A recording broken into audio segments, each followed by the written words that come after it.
Israel has held a funeral for a senior army commander killed in fighting in the northern Gaza Strip. Israel says that the lieutenant colonel was among 10 soldiers killed on Tuesday during battles with Hamas. This is the worst single-day loss for Israeli forces since the ground invasion began on October 31st. The Israeli army says at least 115 troops have been killed in the fighting so far. Also, Prime Minister Benjamin Netanyahu says that Israel will not stop its war against Hamas, quote, despite international pressure. Netanyahu was speaking to soldiers during a visit to a military base in southern Israel.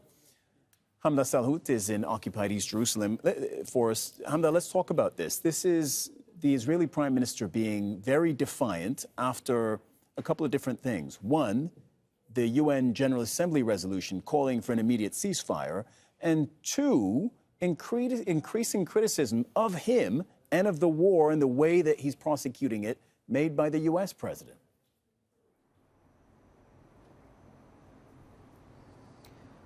Well, despite all of the opposition and international pressure, Israeli Prime Minister Benjamin Netanyahu has been quite clear in his rhetoric about the war for the last couple of months. While visiting troops in the southern part of the country at an area where Palestinians who've been arrested from Gaza are being interrogated, he said, quote, "We are continuing until the end, until victory, until the elimination of Hamas.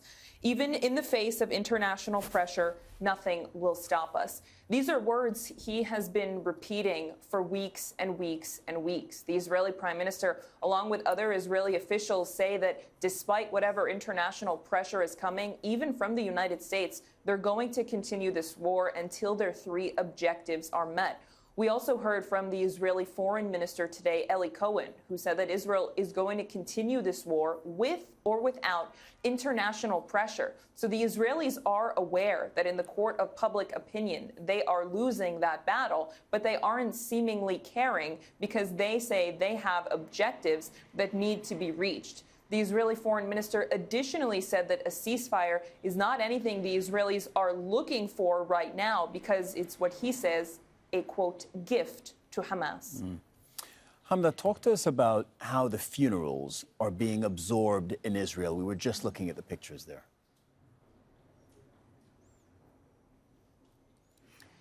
This is the biggest single-day loss for the Israeli military since that ground operation began more than a month ago.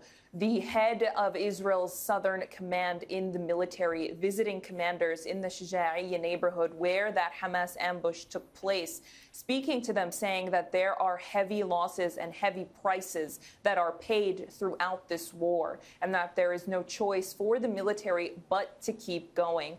The Israeli Prime Minister Benjamin Netanyahu also having remarks about that, saying that it was an incredibly tough day, but the Israeli military simply doesn't have another choice, that they need to continue on in their war. And the Israelis are also eulogizing someone who is a high-ranking officer in the Israeli military. It's also someone who is the highest rank to be killed since this war began. So the Israelis are saying that while there are these big and heavy losses, they're going to continue on in this war. And remember, this is something the defense minister and Prime Minister Netanyahu have been saying since the ground operation began, since there were Israeli soldier deaths since the ground incursion began. They've been saying that they're going to continue, they're going to even deepen their advancements despite the heavy price and the losses, meaning the deaths of Israeli soldiers.